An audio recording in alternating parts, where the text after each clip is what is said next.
हाँ जी।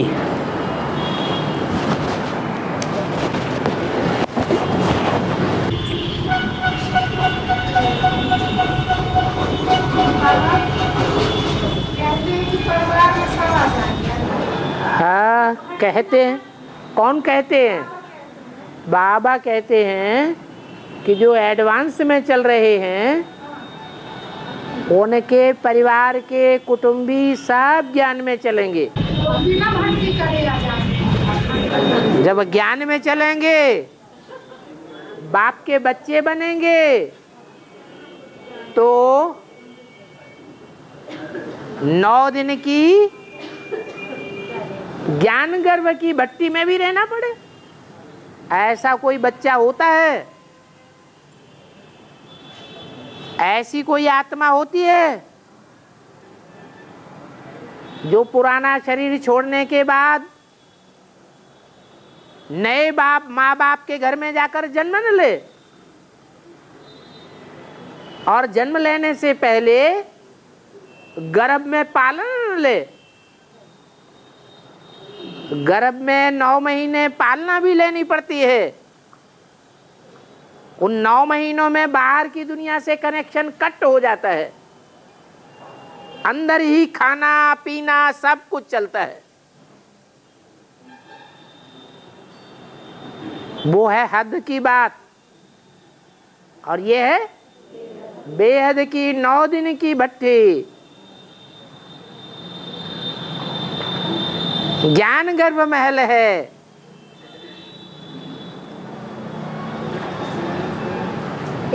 तो आश्चर्य की बात नहीं है कि पूरा परिवार कैसे ज्ञान में चलेगा। अभी तो कोई नहीं मानता,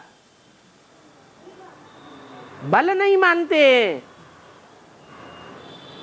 तो भी एडवांस में चलने वालों का परिवार ऐसा परिवार है जो आपको कभी धक्का नहीं देना चाहता। ये ब्राह्मण परिवार से तो अच्छे हैं जो लात मार के निकाल देते हैं। जैसे पांडवों को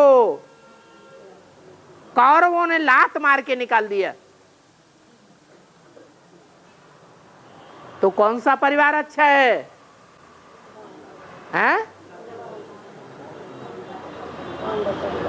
बाप जिनको वरदान देते हैं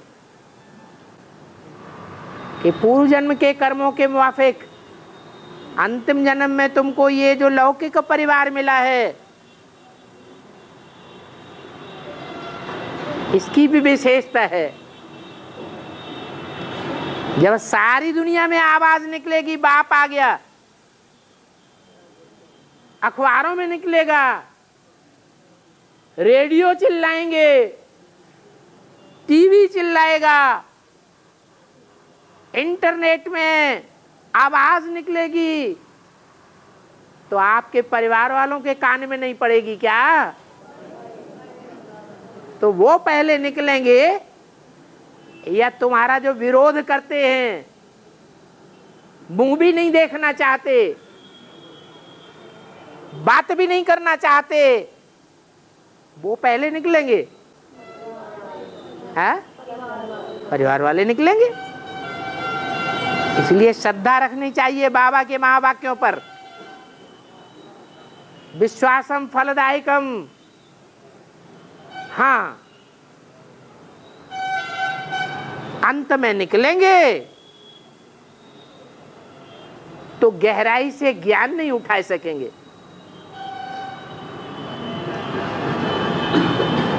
प्रजा वर्ग में तो आ जाएंगे, स्वर्ग में जाना भी कोई कम बात थोड़ी है। प्रजा वर्ग में भी फर्स्ट क्लास प्रजा होती है, बड़े बड़े साहूकार होते हैं,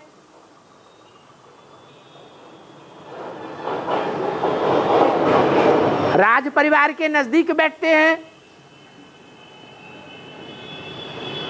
सेकंड क्लास प्रजा भी होती है, थर्ड क्लास प्रजा भी होती है,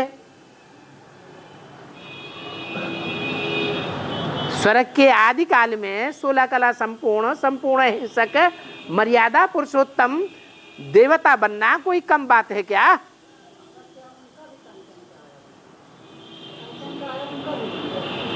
अरे जब ज्ञान में चलेंगे तो कंचन काया नहीं बनावे, उन्हें विश्वास नहीं बैठेगा कि भगवान आया हुआ है तो इसी जन्म में हमको देगा या मर जाने के बाद देगा। भगवान आया हुआ है, भगवान धोबी बनता है, ये पढ़ाई नहीं पढ़ेंगे तो ऐसा धोबी के काम का के कपड़े ले ले और कह दे अगले जन्म में ले लेना।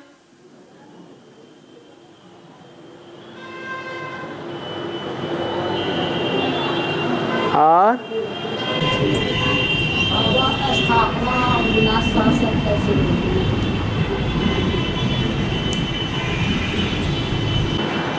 स्थापना पहले होती है और विनाश बाद में होता है। जब तक तुम्हारी पूरी राजधानी स्थापन नहीं हुई है तब तक विनाश नहीं हो सकता। ये स्थूल विनाश की बात है। स्थूल में प्रैक्टिकल राजधानी स्थापन होने की बात है। बाकी दिव्य गुणों की स्थापना, मन बुद्धि रूपी आत्मा में ज्ञान की स्थापना, ये अभी जितनी होती जाती है उतना अवगुणों का विनाश होता जाता है। आत्मा शक्ति भरती जाती है, अशक्ति का नाश होता जाता है। इसलिए कहा जाता है जितनी स्थापना उतना विनाश। और बाबा ये जो अष्टदेव है ये रुद्रमाला में से रहेंगे कि विजयमाला से भी आएंगे? अष्टदेव जो है रुद्रमाला में से रहेंगे, विजयमाला से भी आएंगे? विजयमाला से भी आएंगे। ऐसा मुझे नहीं सुनाया है। जब कन्या की शादी होती है तो शादी होने के बाद कन्या का कुल पुराना कुल माना जाता है या पति का कुल माना जाता है? तो पति रुद्रमाला में, सूर्यवंशी ग्रुप में है तो कन्या कौन से वंश की हुई है? चंद्रवंशी कही जाएगी, जरूर सूर्यवंशी कही जाएगी।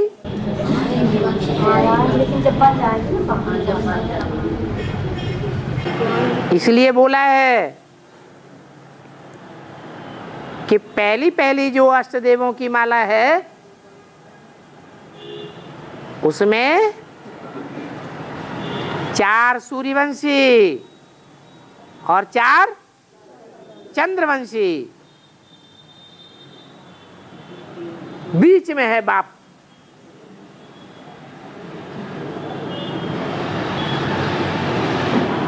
और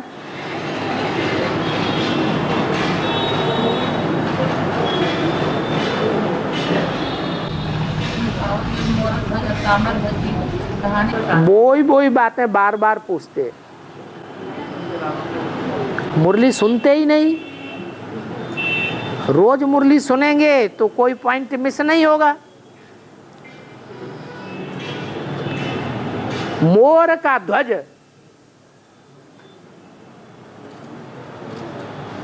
ध्वज माने झंडा, मोर का ध्वज धारण करने वाला कौन है? मोर पंख कौन धारण करता है? हैं? कृष्ण। तो जो मोर का पंख धारण करता है का मतलब है पवित्रता की जिम्मेवारी लेता है, तो मोर ध्वज नाम पड़ा है।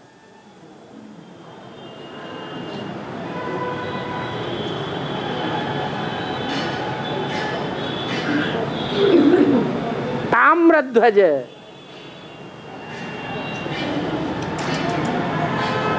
क्रोध आता है तो चेहरा कैसा हो जाता है? तांबे जैसा हो जाता है।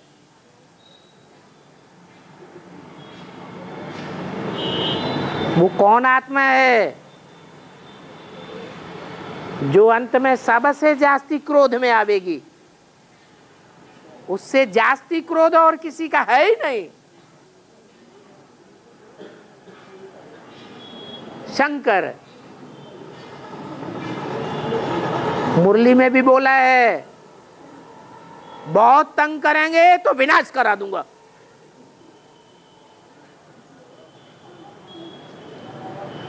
तो काम विकार से विनाश होता है या क्रोध विकार से होता है? हैं? क्रोध से विनाश होता है।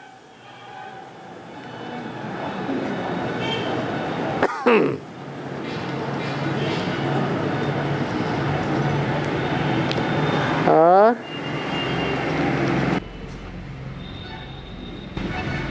ब्राह्मणों की 9 पूरी गाई जाती है। हाँ जी, पूरी का क्या अर्थ है बाबा? 9 प्रकार के ब्राह्मण हैं। एक से एक ऊंचे हैं और एक से एक नीच प्रवृत्ति के हैं। जैसे 9 धर्म हैं, ये तो बाद में आए, परंतु हर प्रकार के धर्म में जो भी पूर्वज आत्माएं हैं वो सब यहाँ संगम युग में ब्राह्मण बनती हैं। हर धर्म के पूर्वज हैं। पूर्वजा का मतलब ये है जिन्होंने पहले पहले जन्म लिया, वो संगम युग में अभी तैयार होते हैं। इसलिए भक्ति मार्ग में कहते हैं कि 9 ऋषि मुनि हुए जिनके गोत्र में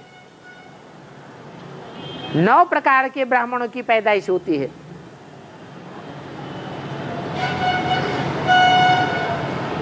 कोई शांडिल्य गोत्र, कोई भरद्वाज गोत्र, ये नाम है ना, ये फाउंडेशन अभी पड़ रहा है।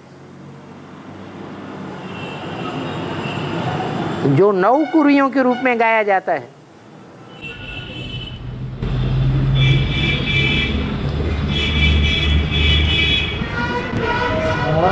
9 कुरियों का और 9 इंद्रियों का कोई कनेक्शन है बाबा?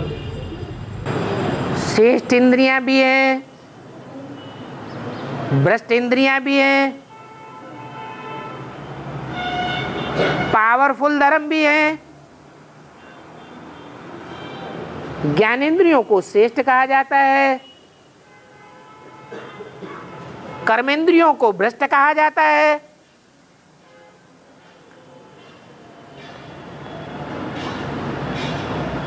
जो श्रेष्ठ हैं वो ज्यादा ताकतवर हैं या जो भ्रष्ट हैं वो ज्यादा ताकतवर हैं? इसलिए देवता धर्म, इस्लाम धर्म, बौद्धी और क्रिश्चियन ये पावरफुल धर्म कहे जाते हैं।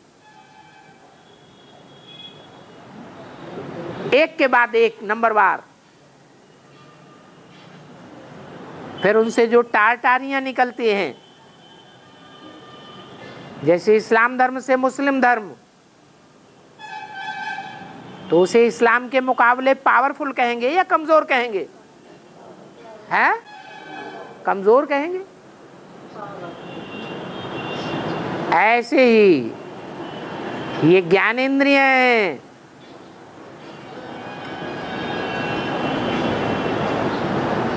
ज्ञानेंद्रियों में मुख्य हैं 2 आंखें। शिव बाबा की भी कोई 2 आंखें हैं या नहीं है?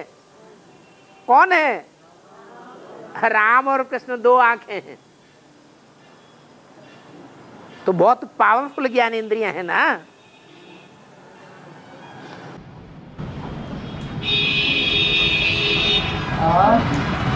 एक मुरली में बोले हैं, शिव बाबा को 9 इंद्रियों व 9 दरवाजों वाला शरीर चाहिए, क्योंकि 9 पुरी के ब्राह्मण होते हैं। तो इंद्रियों और पुरी के ब्राह्मणों का क्या कनेक्शन है? कुरियां पहले तैयार होती हैं या फर्स्ट ब्राह्मण पहले तैयार होता है? पहले तो पहला ब्राह्मण चाहिए। पहला ब्राह्मण सो पहला देवता, सो पहला क्षत्रिय, सो पहला वैश्य, सो पहला शूद्र, सो फिर से पहला ब्राह्मण बनता है। उसके बाद उससे जो पैदाइश होती है वो नंबरवार कही जाती है। तो भगवान का घोड़ा ऊंचते ऊंच होगा या नीचा होगा? तो ऊंचा घोड़ा ले लेते हैं। और धर्म पिताएं जो आते हैं वो नंबरवार नारायणों में आते हैं। ऊंचते ऊंच बाप जरूर ऊंचते ऊंचे में आवेंगे। सेकंड नंबर का धर्म पिता इब्राहिम सेकंड नंबर के नारायण में आवेगा या नीचे नारायणों में आवेगा? सेकंड नंबर में ही आवेगा। अरे भूत प्रेत भी होते हैं, ये सब में प्रवेश कर लेते हैं या उनका मुकर्रर घोड़ा होता है? उनका भी मुकर्रर घोड़ा होता है। वो भी अपने से ज्यादा पावरफुल आत्मा में प्रवेश नहीं कर सकते।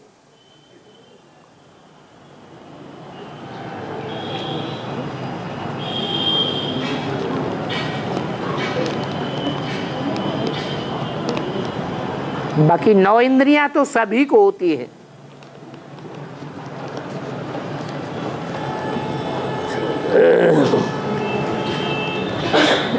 और कम इंद्रियों से पतित होना और अधिक इंद्रियों से पतित होने का आशय क्या है? पतित बनाने वाली मुख्य इंद्रिय कौन सी है? हैं? काम इंद्रिय। और इंद्रियों से इतने पतित नहीं होते हैं। अगर और इंद्रियों से भी इतना पतन हुआ होता तो सतयुग में दृष्टि योग से पैदाइश होती है। तो 2 कला कब होती है? 1250 वर्ष में या कलाहीनता आती है? हैं? 2 कला मात्र कम होती है 8 जन्मों में। जितनी ऊंची इंद्रिय होगी उतना पतन कम होगा।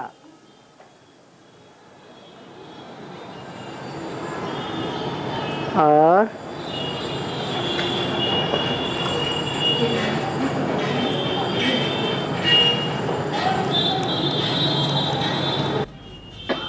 मिट्टी को दफनाने और मिट्टी को राख कर देने के बाद बाबा इस मुद्दे में बोले हैं कि बाप की लाश ही गुम कर दी गई, उसका क्या करें? गुम कर दी मैंने गायब कर दी। किसी को पता ही नहीं चला जलाई गई है या कुएं में डाल दी है या जमीन में गाड़ दी गई।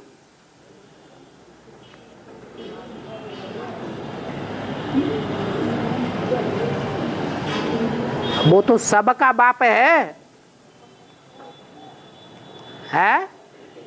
मनुष्य सृष्टि में कोई धर्म वाला ऐसा है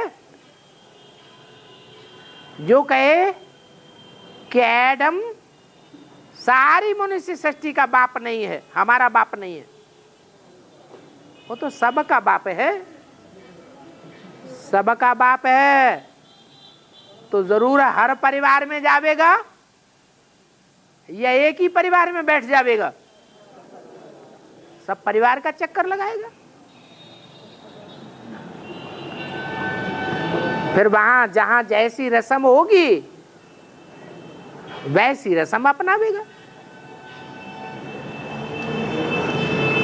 और आत्मा का रूप जो सिद्ध होता बाबा, लेकिन फरिश्ता शरीर का क्या रूप होता है? फरिश्ता जो है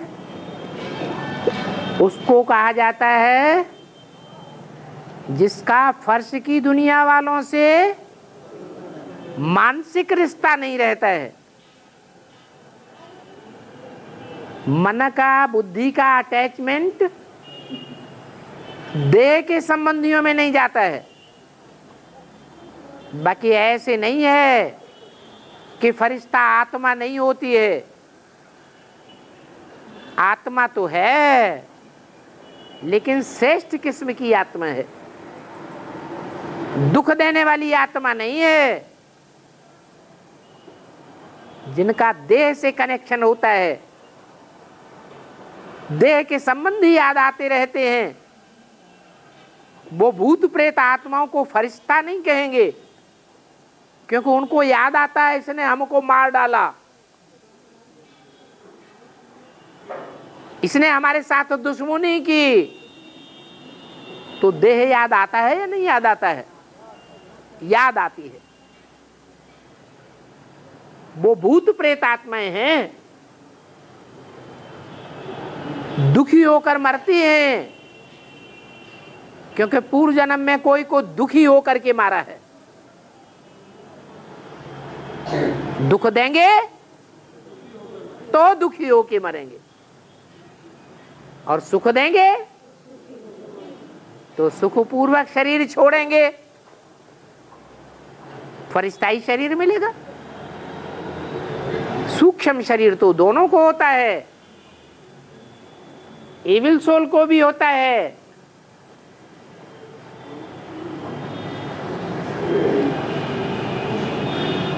और जो अच्छी सोल्स होती हैं, जिन्हें फरिश्ता कहा जाता है, उनको भी होता है।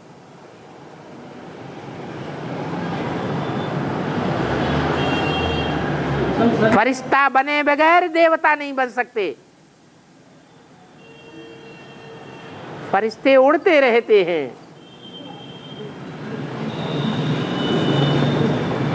विश्व कल्याण के कार्य में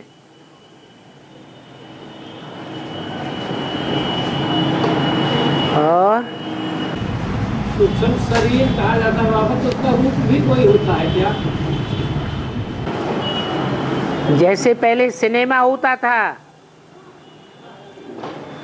टाकी नहीं था, बोलता नहीं था, सिर्फ पर्दे पर चित्र आता था।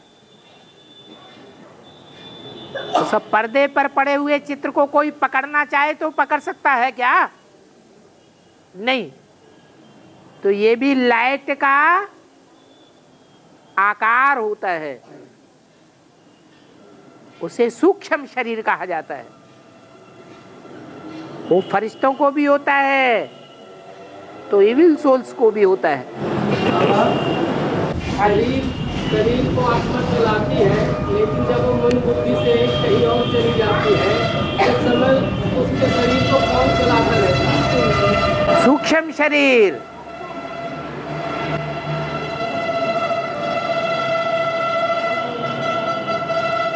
बच्चा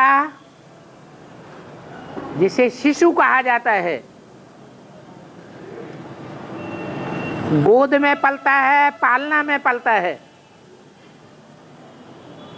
चल नहीं सकता, बैठ नहीं सकता।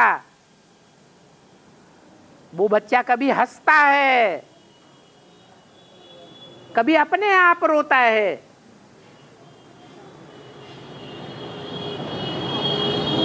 वो पूर्व जन्म की स्मृति में चला जाता है सूक्ष्म शरीर से।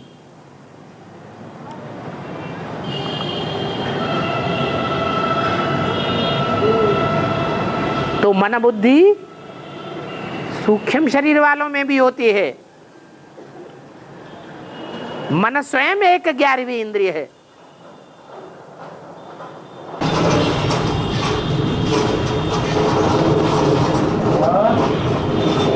आत्मा से वाइब्रेशन निकलते रहते हैं बाबा, तो वाइब्रेशन का क्या? जैसी अच्छी या बुरी आत्मा होगी वैसे भयंकर या सुखदाई उसके वाइब्रेशन भी होंगे। अच्छी आत्मा के संसर्ग संपर्क में आने से ही खुशी महसूस होती है।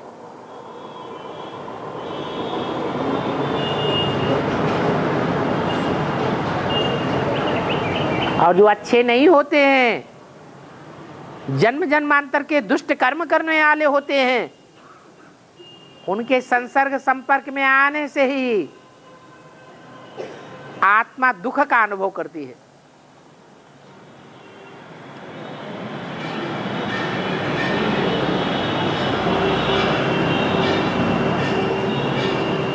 जैसे बहुत से बच्चे कहते हैं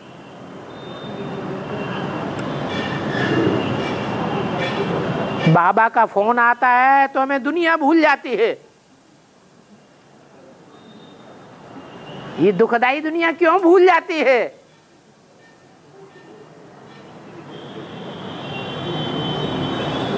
क्या कारण है? हैं?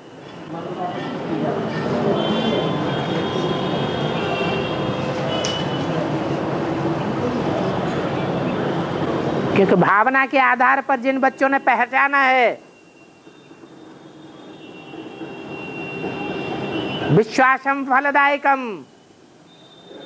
उनकी बुद्धि में बैठा हुआ है कि हमारा बाबा से, भगवान से कनेक्शन हुआ।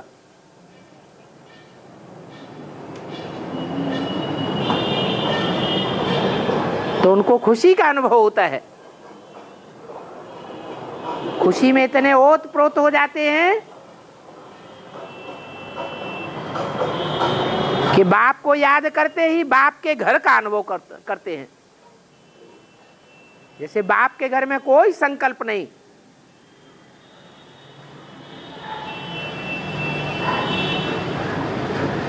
संकल्पों की दुनिया ही भूल जाती है। परमधाम में कोई संकल्प नहीं होता।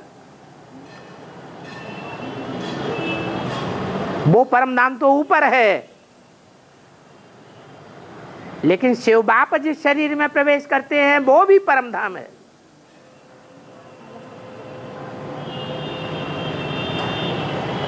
निसंकल्पी स्टेज का अनुभव करते हैं।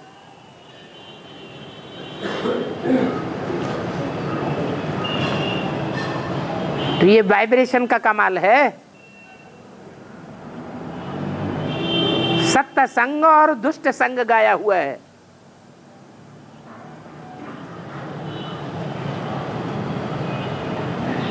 सत्य का संग सुखदाई होता है।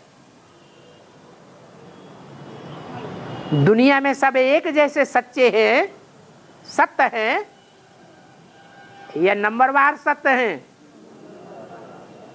जितना जितना आत्मा में सत्य है उतना उतना वो आत्मा सुखदाई वाइब्रेशन तैयार करती है।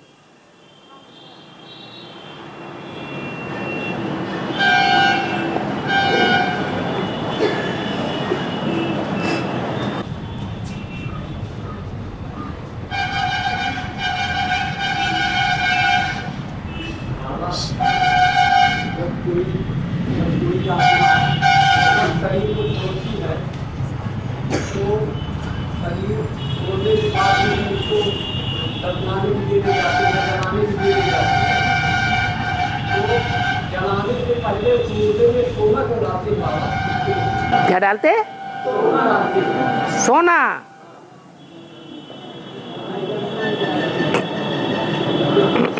संगम युग में देवान जलाते हैं कि नहीं जलाते हैं? हैं? जलाते हैं। तो देवान जिनका जलता है उनमें सच्चाई होती है तब देवान जलता है, या ज्ञान होता है तब देवान जलता है? तो ये सच्चाई ही सोना है, ये ईश्वरीय ज्ञान ही सोना है। ईश्वरीय ज्ञान होगा तो देह अभिमान जलेगा। इसलिए ये परंपरा चली आ रही है हिंदुओं में कि जब देह को जलावेंगे तो कुछ न कुछ उसमें सोना डालना चाहिए। मुसलमानों में, क्रिश्चियंस में ऐसा नहीं होता है। वो देह को जलाते ही नहीं है, भस्म नहीं कर पाते देहबान को, इसलिए उनमें परंपरा नहीं है कि सोना बोना डालें। हाँ जी, गंगोत्री का जल रामेश्वर में क्यों चढ़ता बाबा? है गंगा है, वो स्त्री चोला है या पुरुष चोला है? स्त्री चोला है। और रामेश्वर में जो राम है वो पुरुष चोला है या स्त्री चोला है? पुरुष सब दुर्योधन दुशासन होते हैं, उनकी गति सदगति माता गुरु के बगैर नहीं है। तो गंगा भी माता है,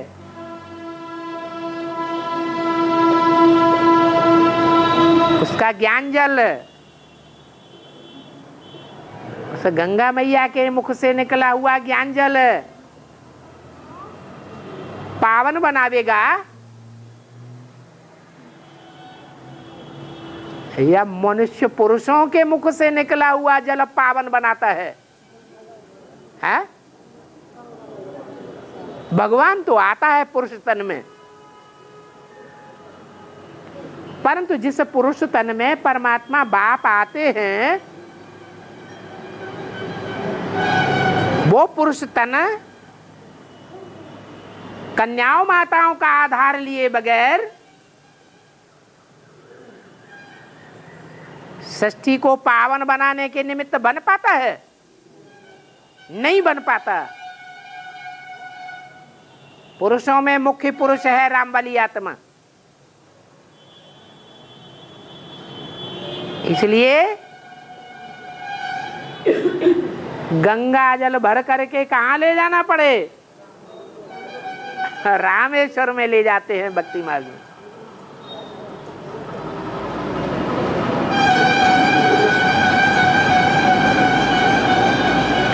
तो मुरली में क्या बोला है? माता गुरु बिगर उद्धार हो नहीं सकता। अगर पावन बनना है, पवित्र बनना है, तो माता गुरु जरूर चाहिए। अब वो माता गुरु चाहे गौ के रूप में हो, कामधेनु गैया हो, गंगा मैया हो,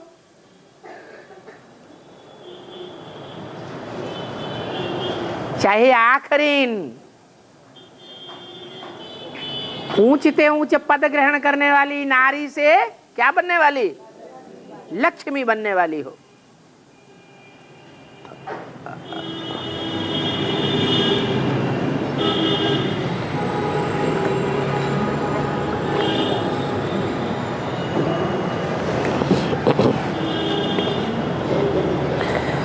और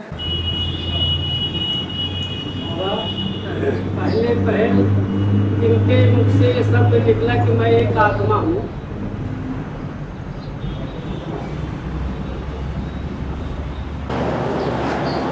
आत्मा का ज्ञान कौन देता है? है? अरे आत्मा का ज्ञान देता कौन है? 2500 वर्ष में तो किसी ने आत्मा का ज्ञान नहीं दिया। गीता में इतना लिख करके छोड़ दिया, अणु अणियांसम, अणु से भी अणु रूप है, अति सूक्ष्म है, लेकिन साथ में ये तो नहीं बताया कि ज्योति स्वरूप है।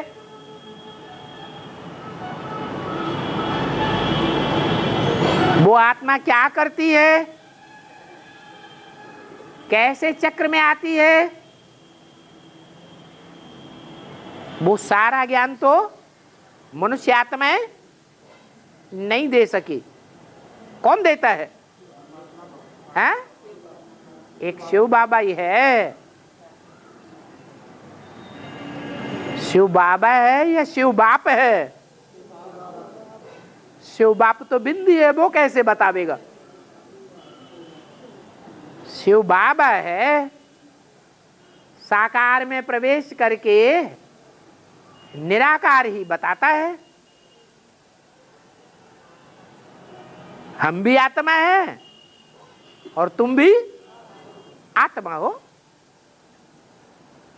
अंतर यह है, मैं जन्म मरण के चक्र में नहीं आता हूं और तुम सब जन्म मरण के चक्र में आने वाले हो।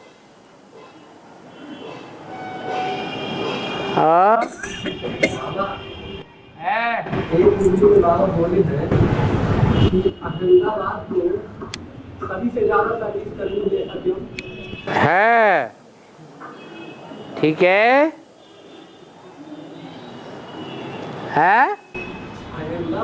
अहम दा सबसे ज्यादा सर्विस करनी है। हाँ, तो पूछना क्या है?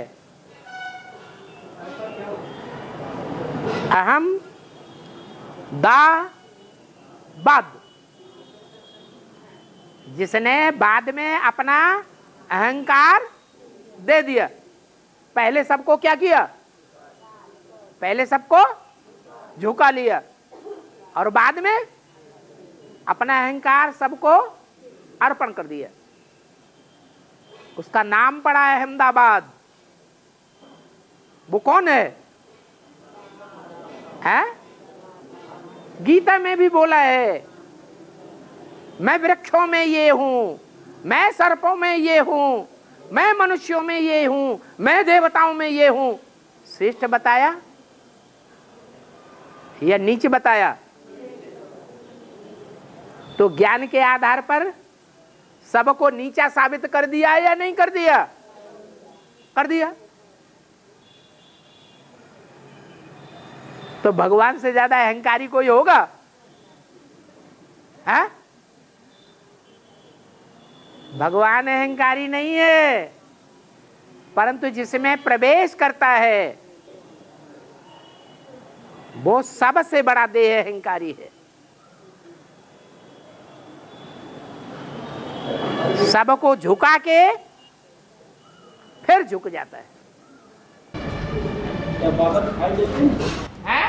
अहंकार दिखाई देता होता है। अहंकार क्या दिखाई देता है? बाबा का अहंकार दिखाई नहीं देता। बाबा का अहंकार दिखाई नहीं देता है। शास्त्रों में ऐसे ही लिखा हुआ है कि प्रजापति ने बकरे का रूप धारण कर लिया। वो बकरा क्या करता है? ये मैं का अहंकार मुख प्रजापति को धारण नहीं किया गया, दिखाई नहीं पड़ा है? अब प्रैक्टिकल में ही तो होता है।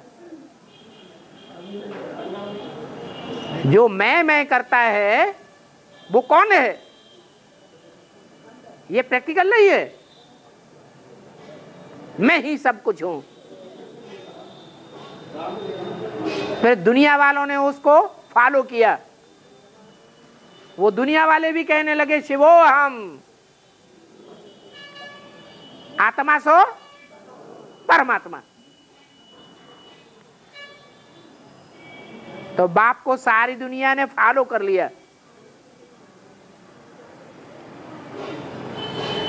और पूजा पितक को अहंकारी के बाद ये कहा जाता है कि सारे अहंकार को शिव बाबा ही बीजा में समाप्त कर देते हैं।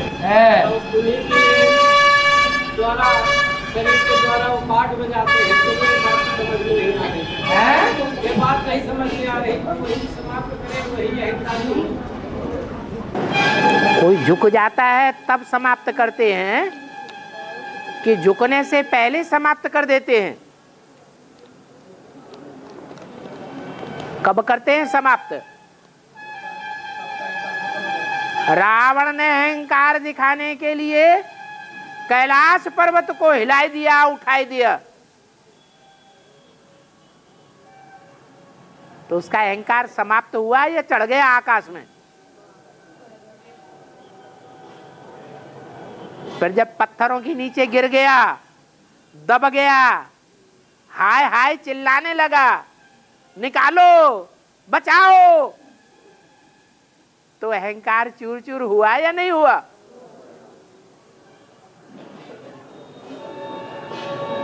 तब कहेंगे त्राहिमाम।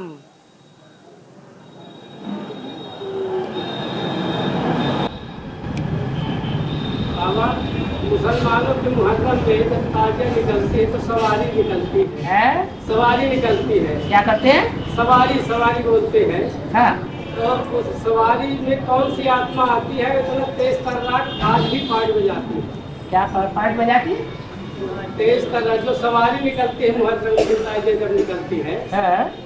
तो उस सवारी में जो आत्मा आती है वो किसकी आत्मा आती है? भूत प्रेतों की आती है। और किसकी आती है? सवारी नाम दिया जाता है। हाँ, तो क्या हुआ? और क्या भगवान की सवारी आती है? हाँ, सवार होगी तो सवारी नाम कहा जाएगा।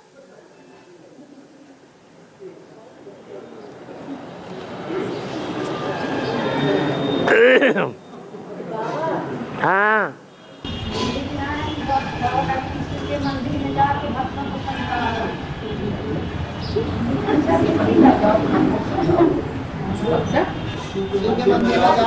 समझाओ। हाँ, हाँ जी,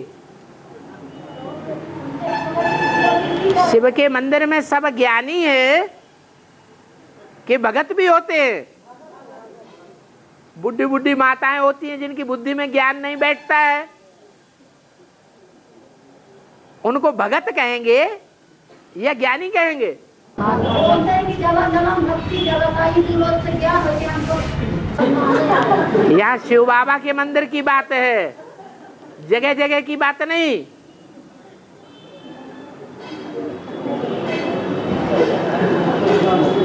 और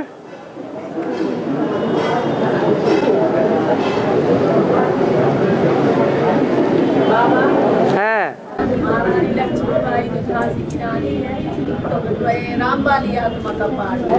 तो क्या ये किसने कहा? ये किसने कहा? कौन सी मुरली में आ गया? कौन सा प्रूफ तुमको मिल गया कि महारानी लक्ष्मीबाई राम वाली आत्मा का ही पार्ट है? फिर गंगाधर किसका पार्ट है? गंगा को धारण करने वाला गंगाधर कौन है फिर? है? अरे गंगाधर किसका नाम है फिर? बाबा ने तो बोला बिना प्रूफ और प्रमाण के तुम बच्चे कोई बात मानने के लिए तैयार नहीं होंगे। आपने कैसे मान लिया?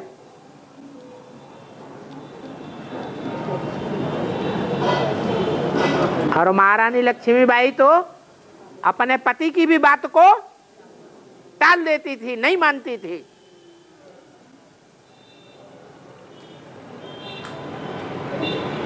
ब्राह्मणों की दुनिया में ऐसा कौन सा पार्ट है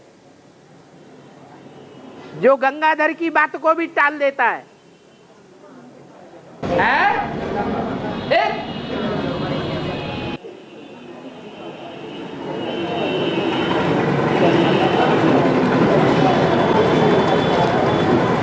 अपनी बात पे अडिग रहता है,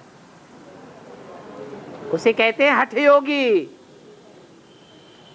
बल कितना भी दुख सहन करना पड़े तो भी अपनी हठ को नहीं छोड़ते। सबसे ज्यादा दुखी सन्यासी होते हैं या गृहस्थी होते हैं? हठ योगी ज्यादा दुखी होते हैं कि सहज राजयोगी ज्यादा दुखी होते हैं? हठ योगी बहुत दुखी होते हैं।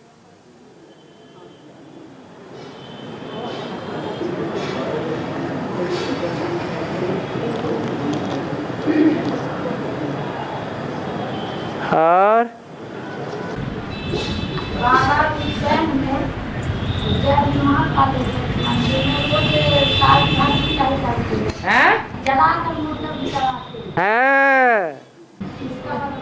इसका मतलब यही है कि जो उत्त माने ऊंचा और जैन माने जैन, जिनके फॉलोअर जैन, क्या जिन कहा जाता है जिन्होंने इंद्रियों को जीत लिया।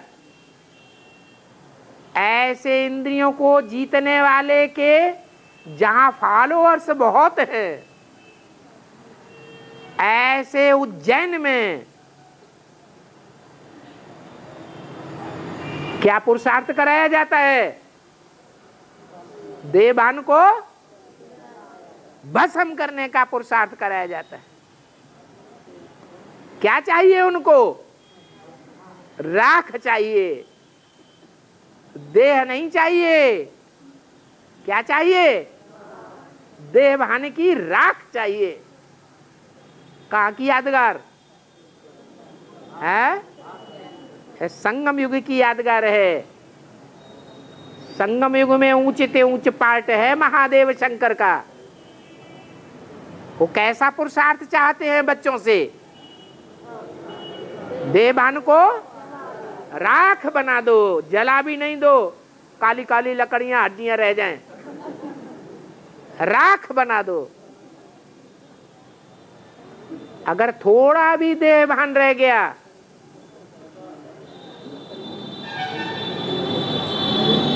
तो इसे शरीर से सिद्धि नहीं मिलेगी।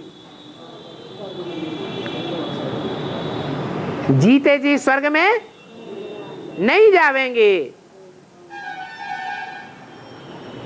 फिर तो ये देह ही खलास हो जाएगी।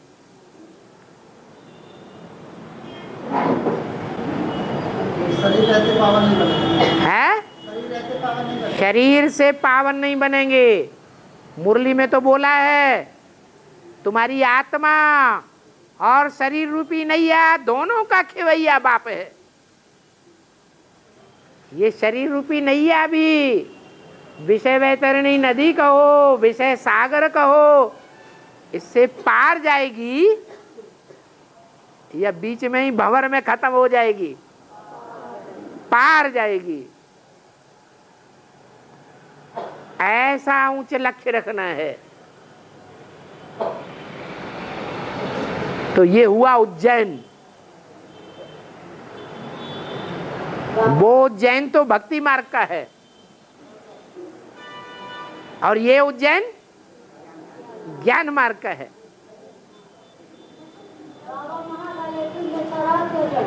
है? ज्ञान में ब्राह्मणों की दुनिया में शराब किसे कहा जाता है? है? है? ये दृष्टि का लेन देन ही शराब है। वो बेसिक में भी वो राक्षस संप्रदाय शराब बहुत पीते हैं। कौरव संप्रदाय, यादव संप्रदाय हैं तो शराब पीते हैं कि नहीं पीते हैं? हैं? लेकिन उनको पता नहीं है उनका भी कोई बाप आया हुआ है। वो उनसे ज्यादा शराब पीने वाला है या कम पीने वाला है? इसलिए महाकाल के मंदिर में शराब भी चढ़ाते हैं। भगवान जगन्नाथ स्वामी 15 दिन की पहले बीमार क्यों पड़ जाते हैं? बाद में से वो कहते कि ठीक है। बीमार कहते हैं वो गुजर जाते हैं। बीमार कैसे पड़ जाते हैं? उनका पुरुषार्थी जीवन में पूर्व जन्मों का हिसाब किताब नहीं होता है क्या?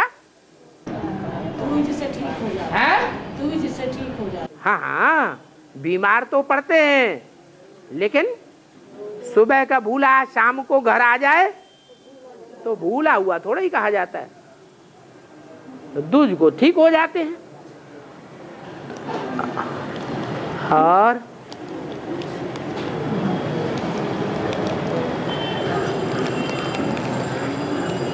बाबा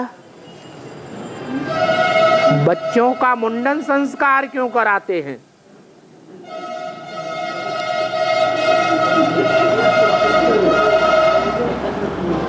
ब्राह्मणों की दुनिया में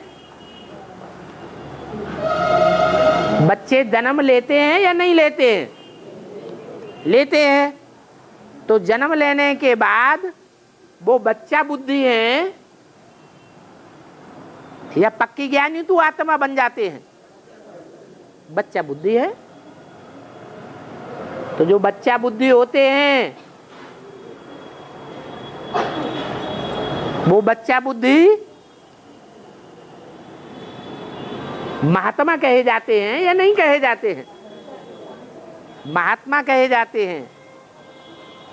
बोली प्रकृति के हैं, इसलिए उन बच्चों में ये जो बाल हैं, ये बाल विकार की निशानी है या शुद्ध खून से पैदा होते हैं? ये बाल विकार की निशानी है।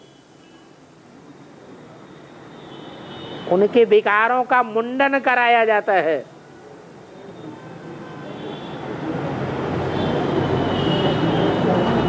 सतो प्रधान आत्मा ज्ञान में आती है तो विकारों को छोड़ती है या नहीं छोड़ती है? छोड़ती है। फिर संग के रंग से भांति भांति की बातें सुन करके श्रद्धा विश्वास जब कम हो जाता है, तमो प्रधान बनती है, तो फिर विकारों को ग्रहण करने लगते हैं। सतो प्रधान आत्मा होती है तो झटकू बनती है। तमो प्रधान आत्मा बनती है तो सरेंडर होने के बाद भी भाग खड़े होते हैं।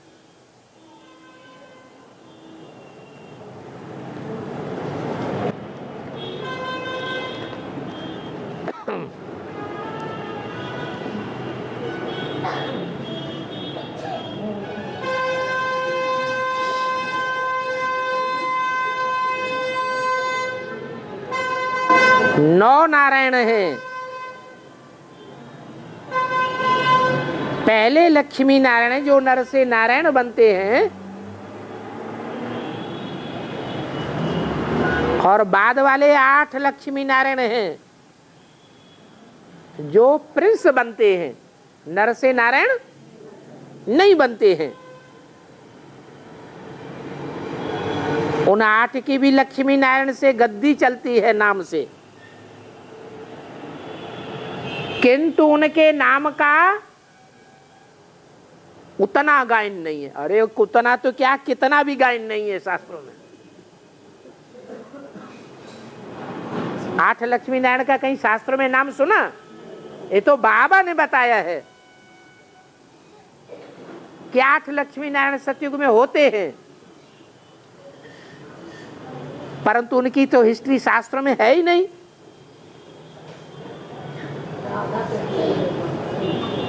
तो क्या बाबा वो श्रेष्ठ पुरुष नहीं है? है? उन्होंने अपना पूरा देह अभिमान जलाया है? नहीं जलाया। शरीर रहते रहते अपना पूरा देहभान जलाए ही नहीं सके, इसलिए उनका कोई गायन नहीं है। वो प्रभाव में आ जाते हैं विधर्मियों के। जैसे ही द्वापर युग शुरू होता है, विदेशी आत्माएं, विधर्मी आत्माएं उनके ऊपर हावी हो जाती हैं। तो कमजोर आत्माएं हुई या पावरफुल आत्माएं हुई? कमजोर आत्माएं।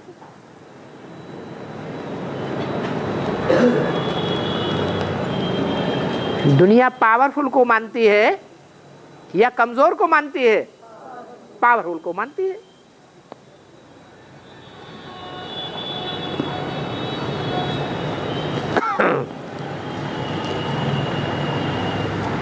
कृष्ण जी ने पहाड़ क्यों उठा लिया?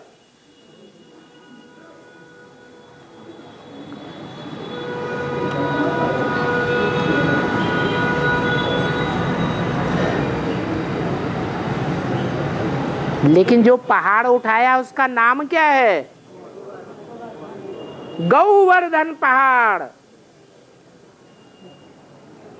गौओं को बढ़ाने वाला पहाड़। वर्धन माने बढ़ाना।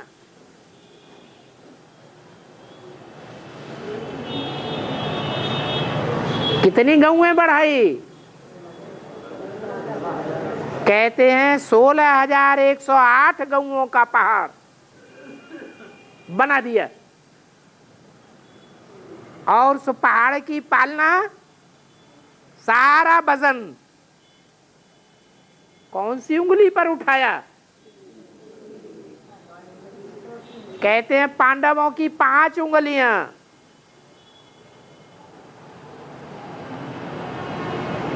सूर्यवंशी,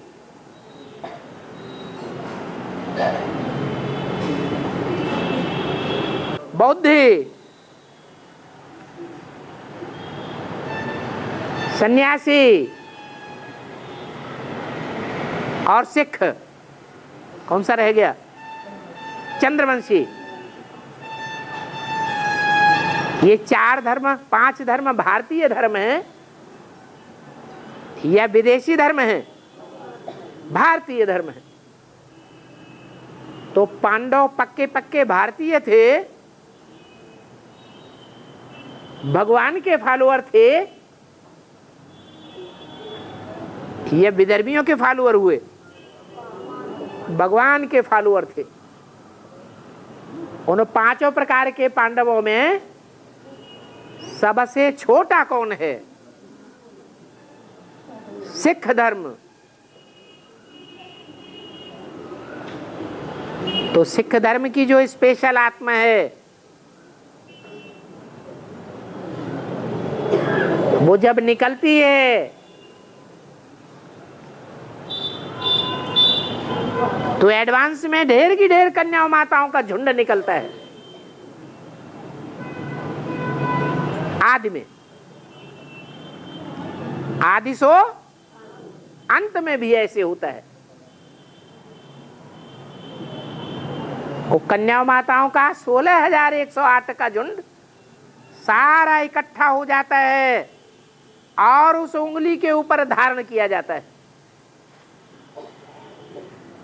सबसे छोटी उंगली है, सबसे छोटे धर्म को इंट्रोड्यूस करने वाली है वो जगदम्बा। उसके लिए गायन है, राज करेगा खालसा। बाप आकर कन्याओं माताओं के हाथ में राज्य देते हैं।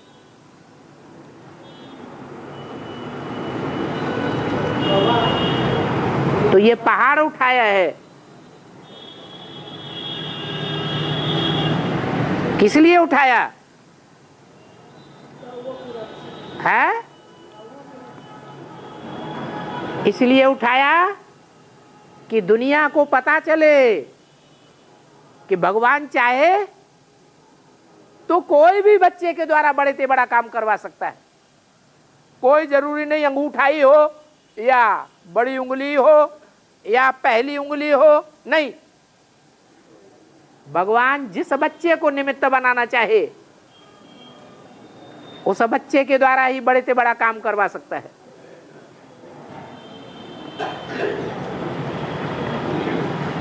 तो सबसे छोटी उंगली ने कितना बड़ा काम करके दिखाया।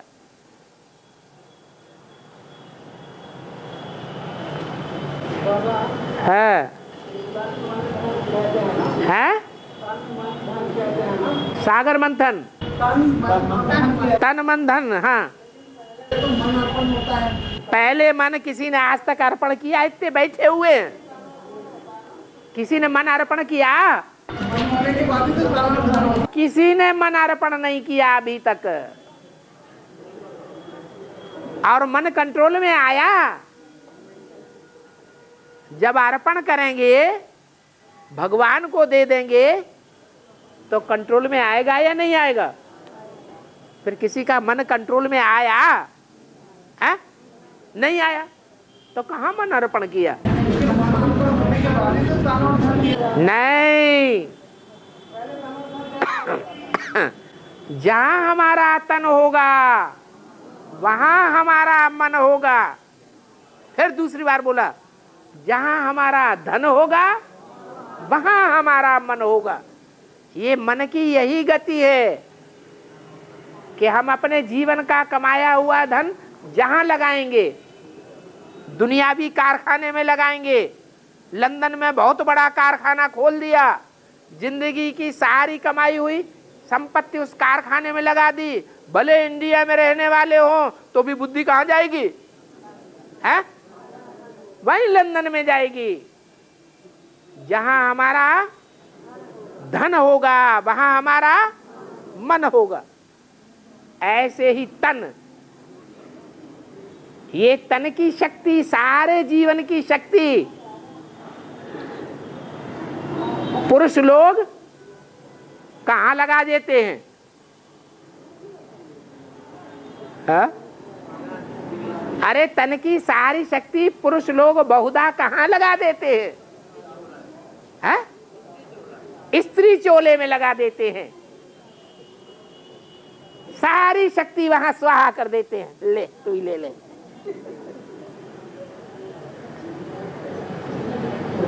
तो अंत समय जब आता है तो मन किसको याद करता है?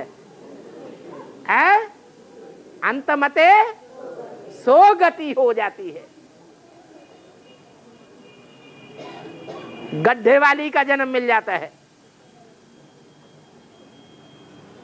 तो कौन सी बात सच्ची है? पहले मन अर्पण होता है कि पहले धन और तन अर्पण करना पड़ता है? पहले धन और तन अर्पण करना पड़ता है, फिर मन पीछे पीछे अपने आप ही जाएगा।